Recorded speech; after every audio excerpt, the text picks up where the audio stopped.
Leçon de l'école du sabbat, mercredi 4 octobre 2023. Le Dieu qui continue d'être avec nous. Le Dieu qui continue d'être avec nous.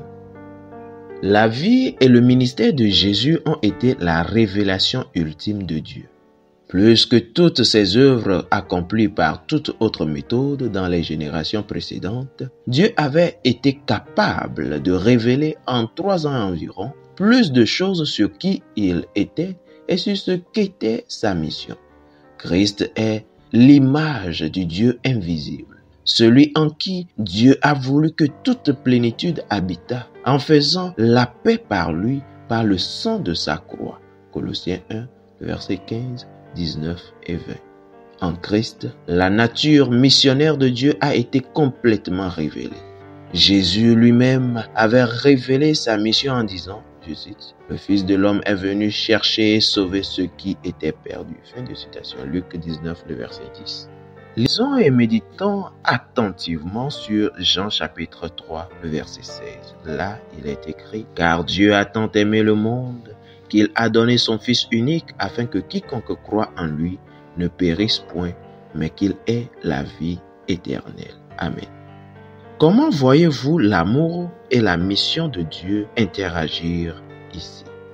Plus tard dans son ministère, à l'approche de la dernière semaine de vie de Jésus, la destinée finale de l'humanité était en jeu. Les événements qui s'étaient déroulés à cette époque reliaient l'attente du passé à l'espoir pour l'avenir. Au cours de la célébration de la Pâque, qui indiquait la libération de l'oppression égyptienne, Jésus-Christ, le Dieu incarné, donna sa vie pour nous délivrer de l'esclavage du péché. L'apôtre Paul écrit, je cite, « Celui qui n'a point connu le péché, il a fait devenir péché pour nous, afin que nous devenions en lui justice de Dieu. » Fin de citation, 2 Corinthiens 5, le verset 21. Lisons Matthieu chapitre 28, le verset 18 à 20. Là, il est écrit, « Jésus s'étant approché leur parla ainsi, « Tout pouvoir m'a été donné dans le ciel et sur la terre. Allez, faites de toutes les nations des disciples, les baptisant au nom du Père, du Fils et du Saint-Esprit, et enseignez-leur à observer tout ce que je vous ai prescrit. Et voici, je suis avec vous tous les jours jusqu'à la fin du monde. » Amen. Quelles promesses pouvons-nous trouver dans le grand mandat? En quoi cela nous apporte-t-il de l'assurance lorsque nous nous impliquons dans la mission de Dieu? La mort de Christ était une partie du processus de réconciliation et non pas sa fin.